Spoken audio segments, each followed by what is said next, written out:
So yes, as a heads up, we're going to be recording over the next week for your classmate, who at this moment is in Madison, Wisconsin, being prepped for surgery that I think is going to be during this class. So, God's Word. 1 Peter 2, verses 1 2 says, "Therefore rid yourself of all malice and all deceit, hypocrisy, envy, and slander of every kind. Like newborn babies crave pure spiritual milk, so that you may grow up in your salvation." There's a bucket list of things that I struggle with. My question for you is, which do you struggle with? Do you feel like at this point in your life, I'm just a big hypocrite? Or at this point in your life, I struggle with envying what other people have, or cutting down other people, or whatever it might be. And I don't necessarily need, yeah, that's me, or this is me, because for myself, it's all the above. God gives you the solution. Like, how do you deal with it? That says, crave pure spiritual milk. Like, the idea is, like, get into God's Word. Like, make it a priority, just like a newborn baby can't live without it. The same analogy for you. Like, you desperately want it. Like, you desperately know that you need it to survive, just like a baby needs it.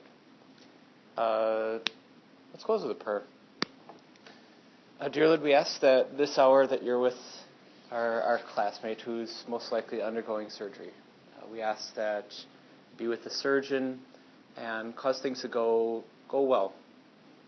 We ask that you give her strength as the days and weeks ahead are going to be kind of challenging. Cause us to be support where it's needed. Cause her family to be a good source for her to lean on for the next week and a half. All these things we ask according to your name. Amen. To the tests that you have on your desk, table, whatever you want to call it, in general, from number 1, the biggest concern I would have is, like, put a little bit more rationale behind the why. You could probably argue that this, that, or the other isn't fair, and I'm not going to disagree with you. There were a couple of you for number 2 that didn't do the second half of it. Like, yes, you explained to me why you could add or subtract.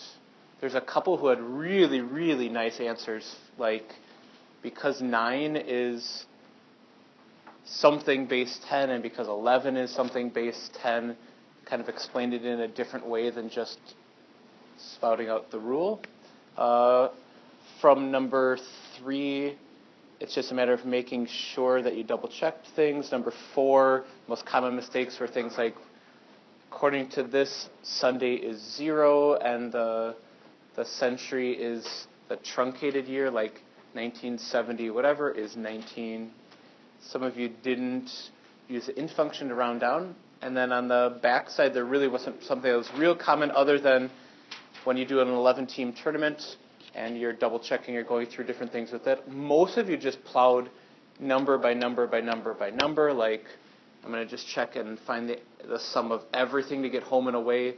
I don't think I found anybody who got buys wrong. The only mistakes were with the home and away. And I think if you look at your answer, like, zoomed out, so to speak, you can see there's quite a number of patterns in your answer. Lastly, before we go to Aaron's rebuttal, the most common mistake for number 6 and number 7 was forgetting that the last digit is a check digit. That's the whole purpose of it. That, for example, the pattern doesn't continue if it's 731, that the last digit isn't another 7 or something like that. It's the double check that the rest is okay. Aaron, home and away. Well, the instructions simply say to label it in a way that each team plays an equal number of home and away games. Okay. So your argument would be that if your solution has them each playing an equal number of home games. And if for the row that it would work, then it should be okay. So if you'd like to take the time to have me take a peek, that's all right. But going back to 1, isn't in math generally, when you're disproving something, a suitable explanation is simply a counterexample? I mean, that's like the normal thing. I'd like somebody to rebuttal back to Aaron, and not necessarily that he's wrong, but here's his argument. A counterexample, like, let's just say hypothetically 1A, should be sufficient. Why? Because in math, that's usually... This is not true in every case, because there is a case that exists in which it's false. But when we do proofs, examples don't work. So If it's a disproof, there should. no. Proof by contradiction. Yeah. Well, no, proof by contradiction. Maybe I'll see it. But if you have a universal quantifier, and you can show that there is an example of a situation in which it's not true, that proves the statement qualified by the universal quantifier false. I don't disagree with anything that you said. I'll go back to the very beginning. So explain why. Can a counterexample be sufficient? Everything that Aaron said is true.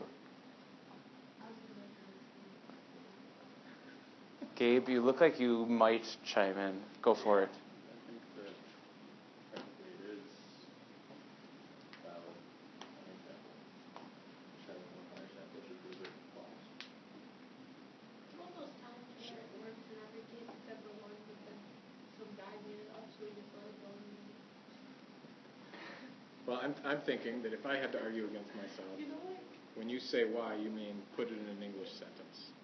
So in order to get the point, I should have said, this is false because it is universally quantified and there exists... So the question is the intention of the problem versus the mathematical norm. Oh, okay. Yeah. It's up to you. I'm willing to be gracious because I do agree with what you had said. The question is now changed if I were to use it again in the future. What's the new question? I'm going to have something. I will have something that will have. I expect more than just a counterexample. Fair enough. All right, I'll take your tests.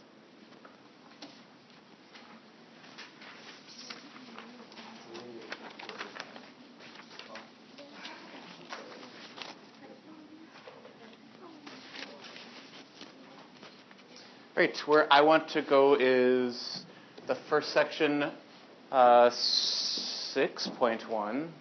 And I just picked some that I think made me think, not necessarily the toughest of the problems, but some really key ideas within them. So for example, I think the process of number 4 is more valuable than whether or not you got the answer correct. So I'd actually like you to kind of step back. Here's number 4 and all the steps that are behind it. It basically says take 30 factorial and divide it by 31. All right, take that back. It says take 5 factorial, 25 factorial, and divide it by 31. Like, what's the remainder? My question is, when you zoom out or look at where I went with it, or maybe that's exactly the same thing that you saw, what's the method to the madness? And that's going to lead me to one key review idea. But I don't care if you want to look at it yourself, if you want to talk to somebody else, but I'll give you about 25 seconds.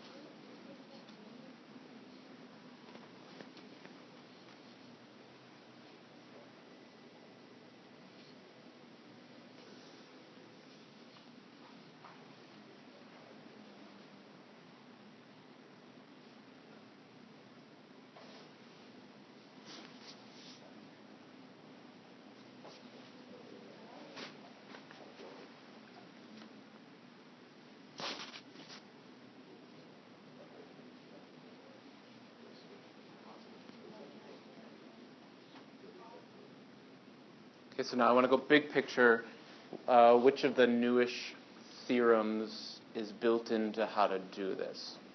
Or the common question would be like, how would I know to rewrite it this way? I would say it goes back to, because the backbone of the problem has... Agree. And this factorial, like factorial mod, something one bigger or one less, depending on your perspective, is... True, but Wilson's theorem. Okay, so built into it is Wilson's theorem or Fermat's little theorem. Those both are built into basically every problem that's here.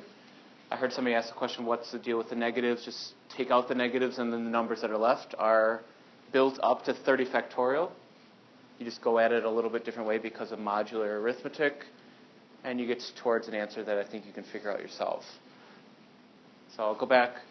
Like, this key idea is built into how to solve a problem like number 4. Like, you can take the problem and figure it out a longer way, but this is a slightly more efficient way to get there. Lizzie? So, if the divisible, that will open in one mod system? The question doesn't necessarily say prove it's divisible. It just says what's the remainder. And if you're saying what's the remainder, like in our English division, it means the answer must be between 0 and 1 less than the divisor. We called it least residue, but like in 4th grade when you put R something, you should have always put the least residue. You just didn't call it that. Okay, now I'm going to backtrack. Here's number 3. The question asks you very similar things. 16 factorial divided by 19, and what's the remainder? My question for you is, if I have to build something up to this, how do you undo it, or like what's the difference, or how do you solve something like this? So I'll go back and say, okay, 16 is not 18, which is 1 less than 19. So just throwing numbers in here kind of works. My question is, how do you undo that? Why does the problem work the way that it does? And the better question maybe is, can you do that yourself?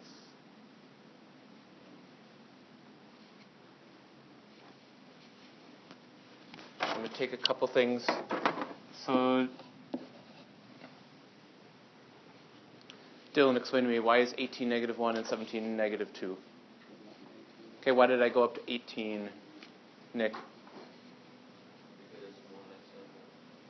Okay, so you're not allowed, like in basic algebra, you're not allowed to multiply by a number unless you get rid of that number later on.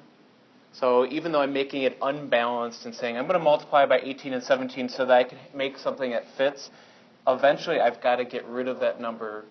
It's just like saying I'm trying to solve something, I'm not sure why you would do it, but like I have x is equal to 3. I can take and make it 3x, and I still have to, like if I'm going to multiply one side by 3, I have to have some way to undo it later on or do something to the other side or whatever it might be.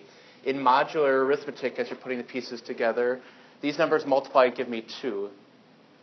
To me, the key idea of this problem is, if you understand why I wrote this, you understand where the 10 comes from, which makes you understand the whole problem. So I'll say it a different way. How do you get rid of a coefficient like 2 in mod math? Aaron? You multiply by the inverse. So in this case, the reason the inverse is 10 is because, so instead of dividing by 2, I need to multiply by a number that makes a 1. And all I'm doing is I'm taking Wilson's theorem in this case, multiplying it by 20 because it's the 2 and the 10. The 2 that I just threw in there and the 10 that cancels it out, multiply it by the numbers that I need, and I have the answer that I'm looking for. So backtrack. I think there's a lot of connections between these two problems. Like, it's not quite a perfect setup of Wilson's theorem, but the idea behind it, I think, has some power. I'm going to go, here's number 7.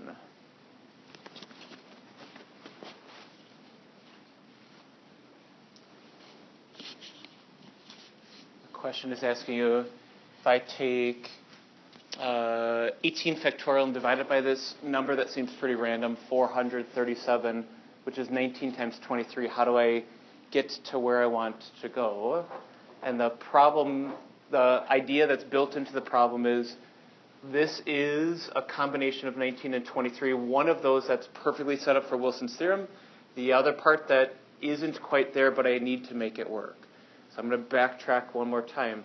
So if this is my problem and I'm setting up these pieces, what in the world this is 19 to 22 or -1 to -4.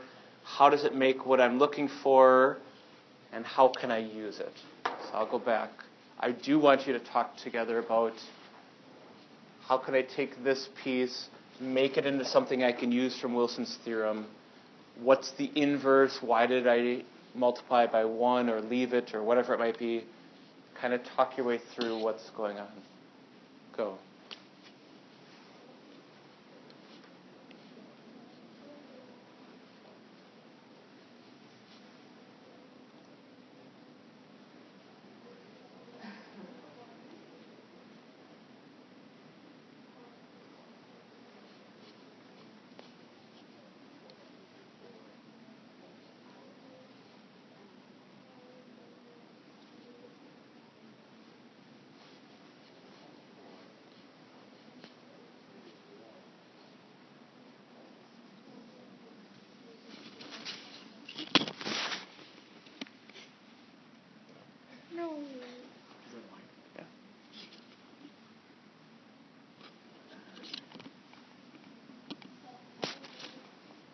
That way you have some moderately decent sound as you go through. I just heard some good stuff. All right, so most of you said something like, all right, I need to build Wilson's theorem. These numbers multiply give me 24. And 24 just happens to be the inverse in mod 23. So I don't have to do anything like multiply both sides by 3 or 5 or 10 or whatever it might be. Multiplying by 24 makes no difference. So in this case, 18 factorial is -1 mod 23 as well as -1 mod 9. If you're thinking about it like, okay, so then call both of these x. I have my two congruences that are set up. And in order to get the answer that I really need, I need the Chinese remainder theorem or the ability to guess and check fairly well. So I'm going to go back to the last thing I want you to talk about is where do these numbers come from? And I'd like you to at least try to verify this number. Trust me for the second one, it's fine.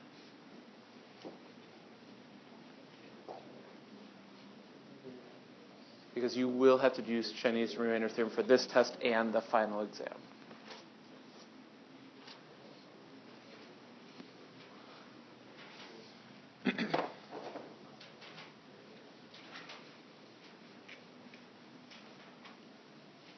The inverse using the coefficient from the other mod. Yeah, right.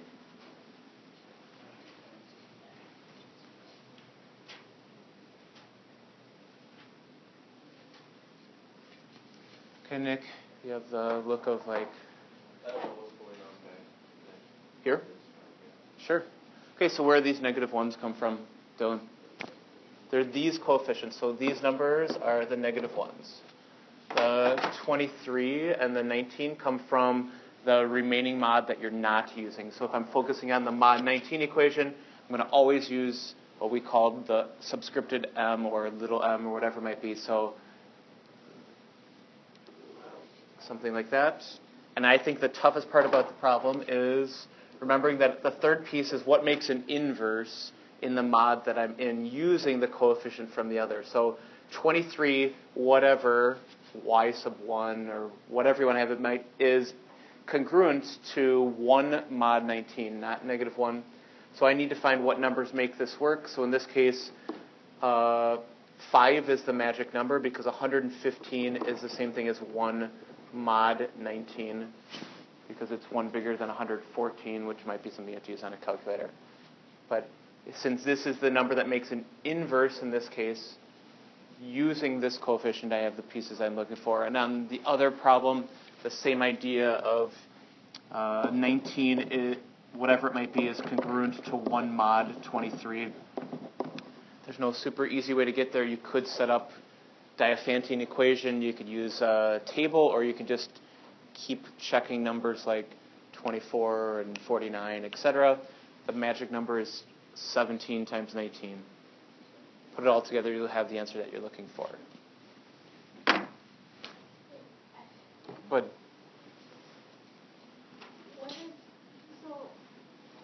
the answer? So in this case, the answer is going to be whatever this comes out to be. Anybody want to? right? So that answer, mod 4. Good. Is it that you put it into Diophantine equation form? Is that what you can throw into a matrix if you Yes. Yes. Okay, so to answer your question, Lizzie, just get this answer, so I'll finish up. So what is this? Negative 115 minus 323. So this is what? Negative 438 mod 437. So it looks like the answer is going to be 436. I'm just counting in my head.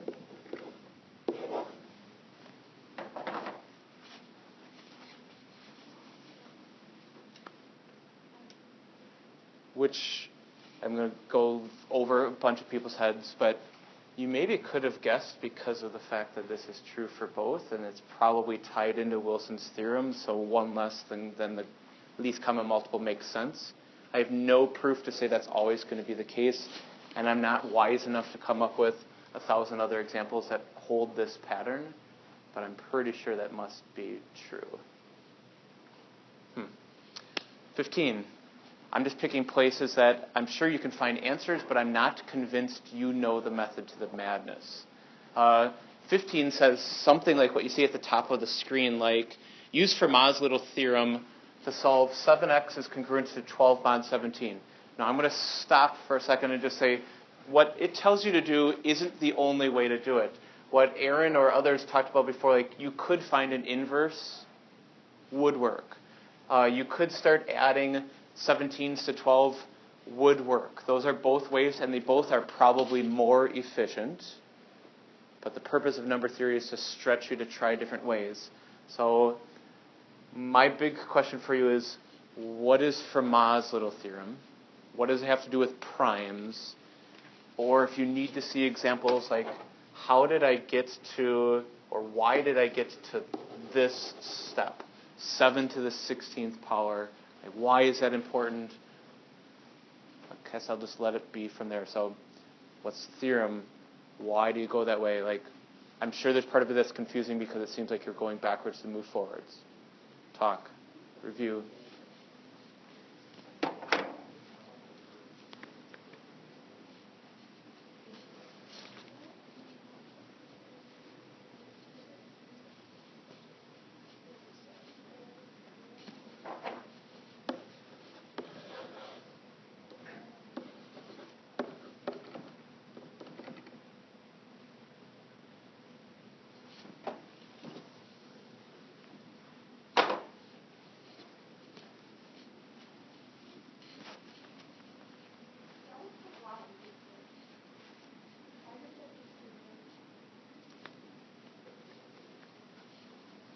Okay, so if you haven't caught on by now, upper right-hand corner is Fermat's little theorem. There's two variations of it. In mod, it's easier to use one. It's not that there isn't an alternative that would be something like 7 to the 17th would be 7 mod 17. That's the same thing, but using 7s is not as easy as using 1s. Okay? Explain to me, Gabe, why I just threw 7 to the 15th on the left-hand side. Okay, so if this is the case, anytime I have 7 to the 16th, it's a 1. So even though I'm making this a much larger number, it's another way to make it so that this x just drops out. Okay, I'm going to go farther with it. The 12 is still there. The part of the problem that I still needed to solve is 7 to the 15th is something. So you might not agree with the route that I went with it. I just took the 15th and broke it into 7 to the 3rd because it's small enough that I could do stuff with. 343 is 3 more than 340. Took that 3 out to the 5th and just kept going and did the same idea until I got to the final answer. 60 is the same as 9. Okay. My question for you is, did you go at it a different route? If you got to this spot that you felt was better. I used a calculator. What were you thinking, Carl? Even if it wasn't correct. I just started listing out the terms. What do you mean by terms? Like, 12 times 1, or 12 plus 17 times 1. Sure. And then so on.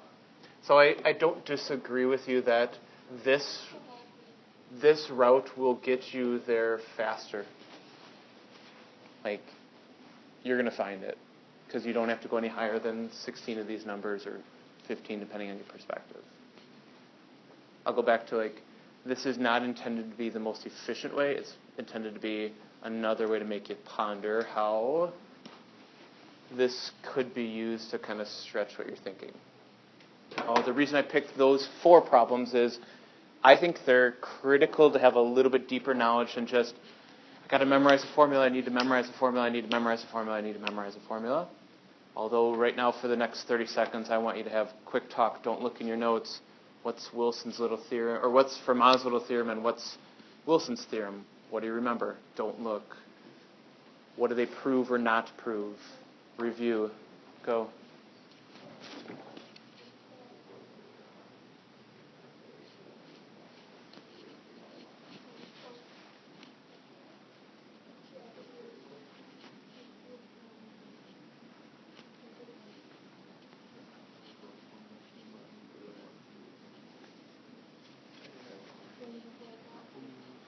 Y sound to the 17th power. So your question is, why is this what it is? If this number is prime, I can take any number where this number can't divide into the prime number, and this will work. So 7 to the 17th is 7 mod 17. 2 to the 17th is 7 mod 17.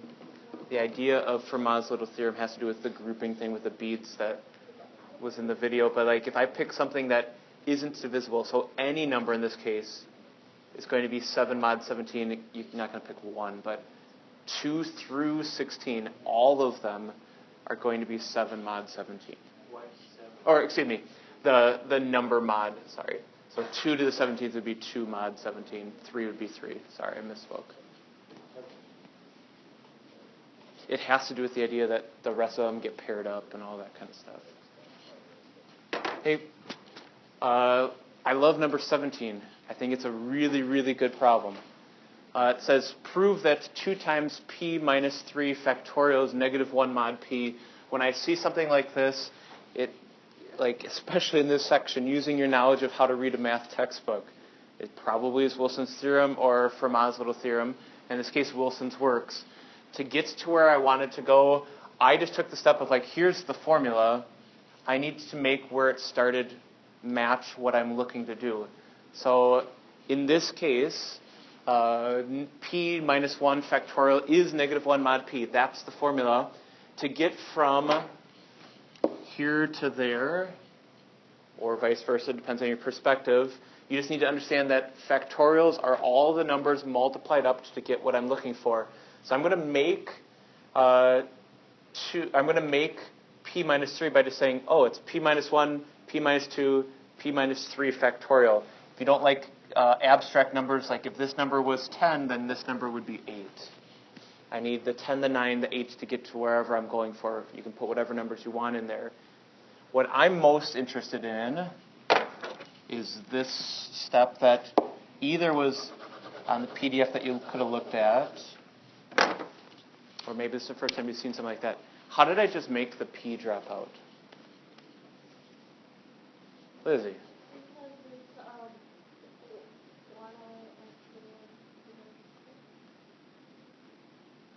I don't under.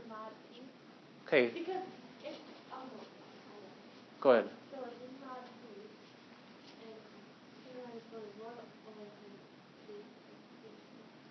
So you can add or subtract as many P's from whatever you have there, and it's going to be the same value. And it just happens that negative 1 times negative 2 is 2, and you're going to have your answer because this is this, and you've proved it, and you have what you need. So I think there's 2 parts of that problem that are important. One is can you work factorials backwards? And the second part is, as you're taking those pieces, using Wilson's theorem as the backbone of the problem. Now I'll go back. There really are only two theorems built into it. That you had more problems in that section than what you usually have to do, and I don't necessarily think that's a bad thing. All right, today I want to do two ideas. One of them is called a pseudo prime. My question to you, and I don't need you to talk about it in a group, is what does pseudo mean?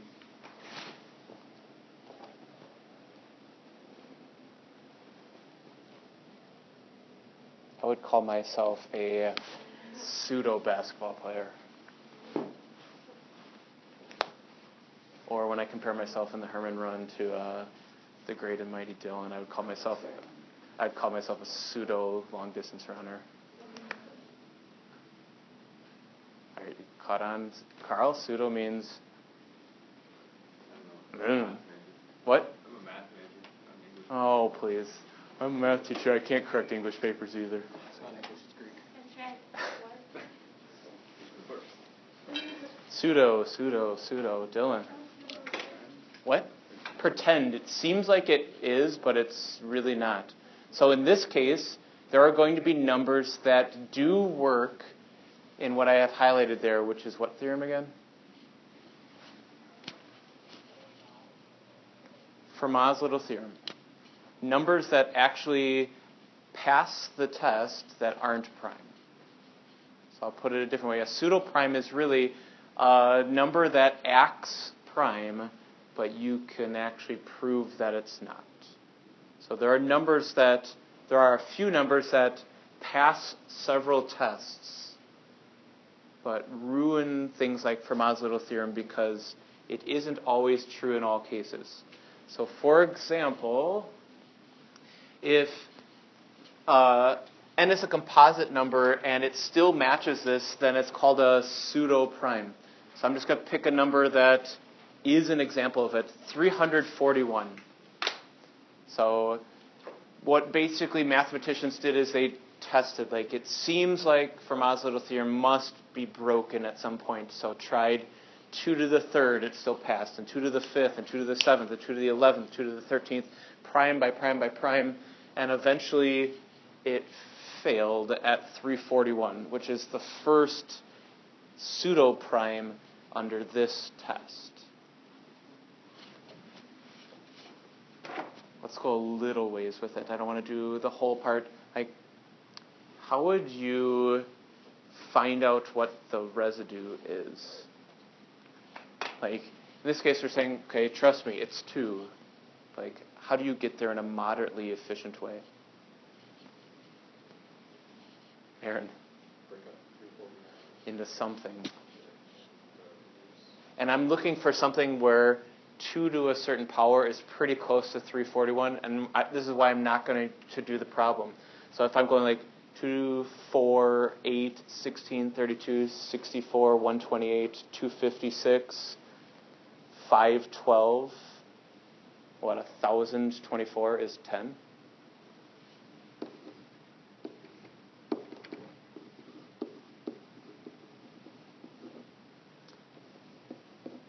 In this case, 1,024 happens to be 1. You don't do this very often, but count by 341s. I think you get 1,023, right?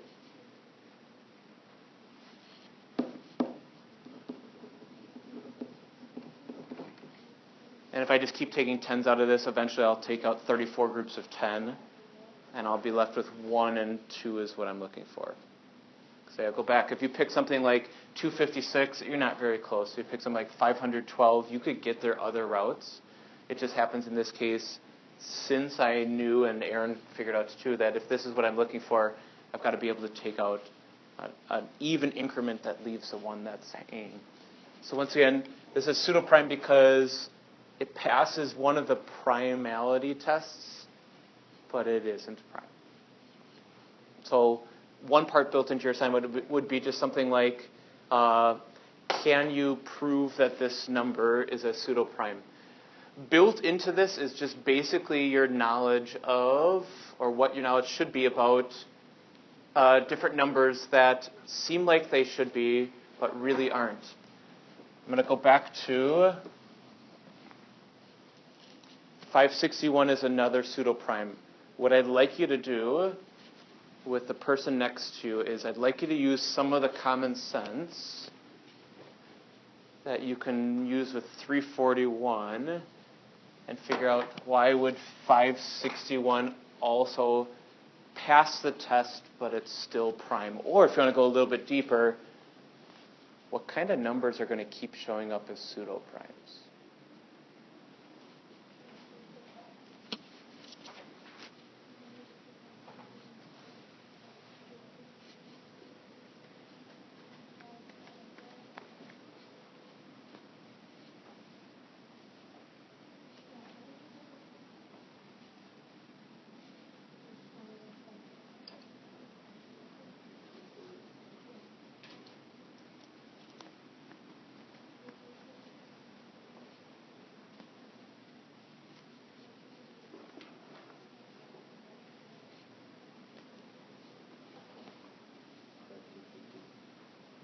All right, Aaron, illuminate us.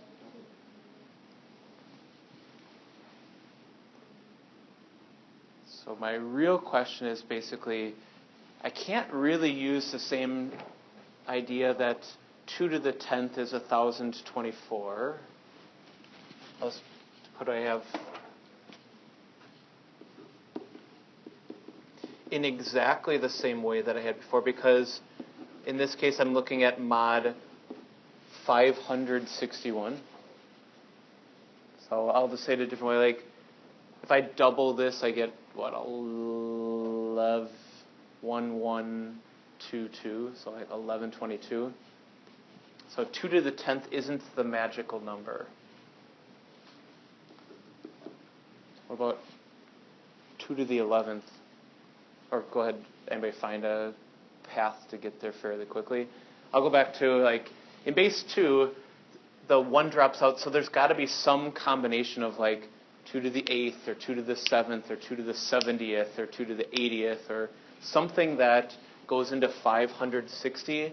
My thinking was, we found a way that 10s go into 340. There's got to be some multiple of 2 that breaks this down into the rest just drops away. My question for you is, did you find it? Go ahead, Aaron. The difference between the two numbers is 2 times 11 times 10. Okay, so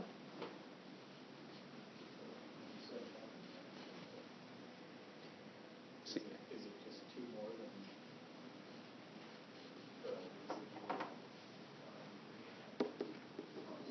I'm not going to answer your question yet.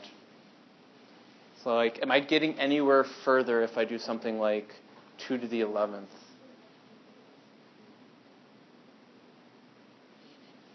Or I'll put it a different way.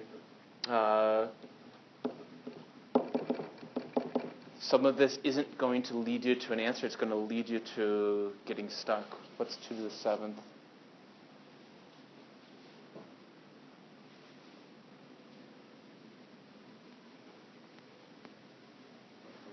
One is 128. That seems too small. 256, 512. Like, as I'm just putting pieces together, nothing is really sticking out. So I don't have a magic way to kind of show how this would be. So there's got to be something that's much larger, and we're not going to take the time to go through, like, is it 2 to the 50th or 2 to the 60th or whatever it might be. The idea behind it is there are going to be numbers that continually fail. Most of them are going to end in a 1 and have some sort of a multiple that breaks down in base 2, because 2 is the number that makes these fail most often. What also makes it interesting in some ways or confusing is a pseudo prime is going to fail for some tests and pass for others. So in other words, in this case, I'm confident it's going to fail base 2, it's going to fail base 3 for the reasons that we just did here. I shouldn't say that. I'm confident it's going to fail base 2. It might not fail all the other tests. So there are going to be other numbers that I'll tell you, like, try this base, whatever it might be, and it's going to fail the test as a pseudo prime based off of other things with it. I'd like you to go to number 2 from 6.2. Lizzie, I'll answer your question. How do you know that tax is not a So there's 2 things that you're checking. One would be if I raise it to the full power. So I'll go back to this. Like if I raise it to the full power of the prime number, I should end up with the base as my residue. I know I said it. Or if I go to... What? Correct. I'm just saying this is one that's been proven to not work. So you already have the answer, and we're just... So 341 acts like a prime with Fermat's little theorem, but it's not.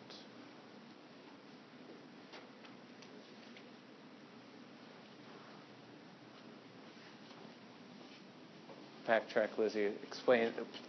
So I would say it goes back to Nick's question from before. Like, if I take the full base, it should be my least residue. If I go... Or if I go 1 less, I should get 1. Like, those are Fermat's little theorem.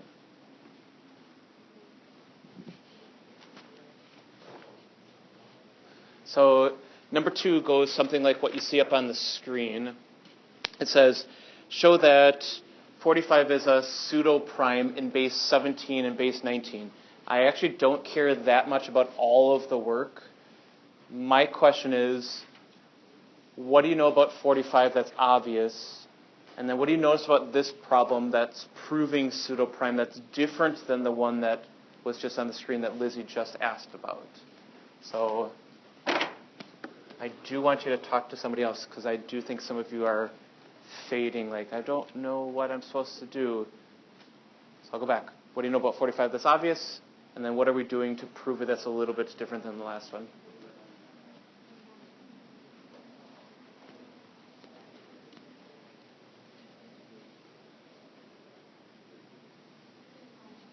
Okay, so now draw a conclusion. You should have said something like, we're using 17 and not 2. Or we're using 19 and not 2. If this is the case, both of these are versions of what you could use to prove. So raising it to the 45th power or raising it to the 44th power, one or the other way may be easier than the other, just based off of how do you break the numbers down. Now, I'm going to be very honest. I think the most time-consuming part of this is breaking down moderately large numbers to large powers. So 17 to the 45th power, there's no reason why I had to do 3 to the 15th. I could have done 5 to the 9th. But honestly, if I get any bigger than 17 to the 3rd, I'm getting confused with how to get there. My question is, how do you do this on your calculator? How do you get 8 from 4913? Dylan. And then, okay, sure. Okay, so I'm going to say what he said a different way, because that's not the way Aaron does it. So this number you can just type in a calculator. He said divide by 45. I think we all agree with that. Another way to look at it would be take the decimal portion, like get rid of the whole number portion, take the decimal portion, multiply that by 45, and 8 is what's left. Like, you need the remainder.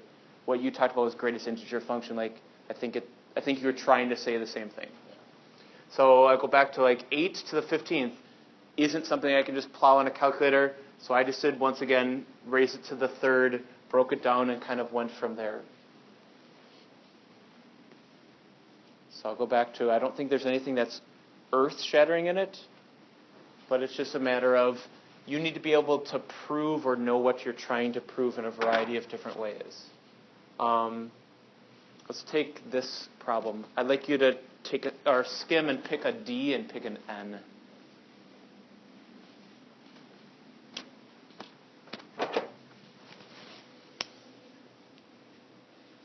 Don't go super large. If D has to divide into N, Sora, it could be D is 3, which divides into 6. Okay? In your notes, I'd like you to show what this would be. And you can think about it abstractly, or you could think about it with concrete numbers within it. So this is just an extension of the same kind of idea.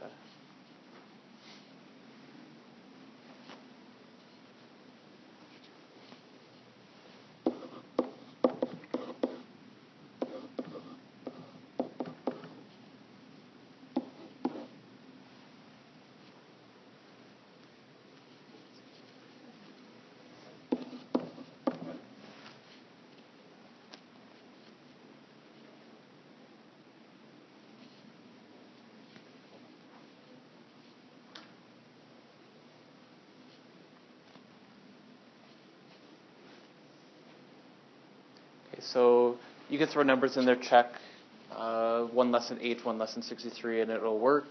If you were to pick something that's a little bit larger, it will still work, and the reasons behind it have to do with divisibility and other reasons why it would work. The thing that I look at this problem and wanted to do, which isn't true, is I felt like there was something like this. And this is a true statement that like a number squared divides into a number raised to the fourth minus 1, and that is a true statement that holds true in all cases for algebra, but this isn't exactly the same idea. So when I saw minus 1 or minus 1, I'm instantly thinking about things like factoring, and that isn't necessarily the same idea as what's here. Let's go a couple different things that I think you should be able to nod and say, I guess that makes sense. Like, there are infinitely many pseudoprimes base 2. We happen to show 431 and 651, but 561.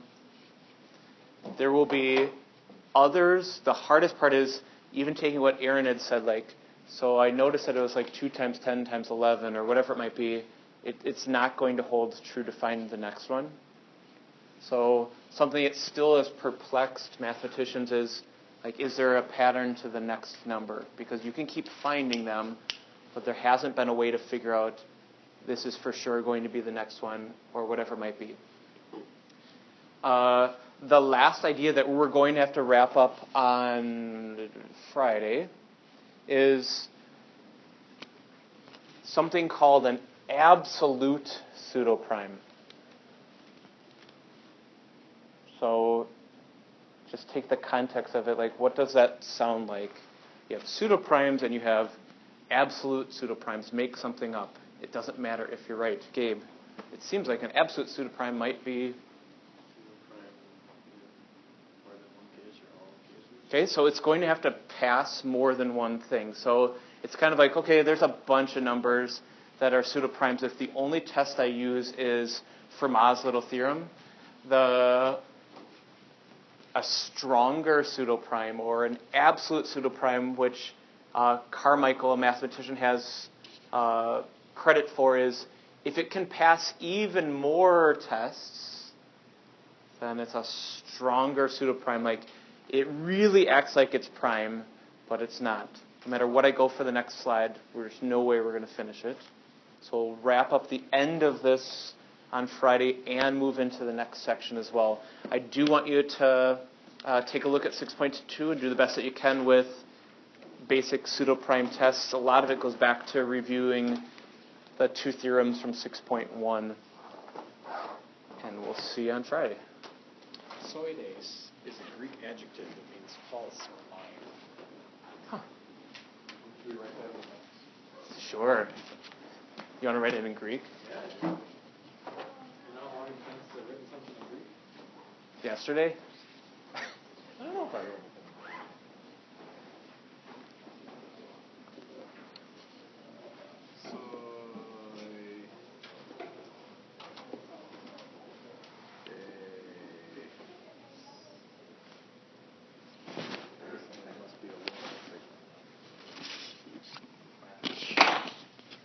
Which is basically showing what? What? That's all. It's a pseudo. It's the Greek verb.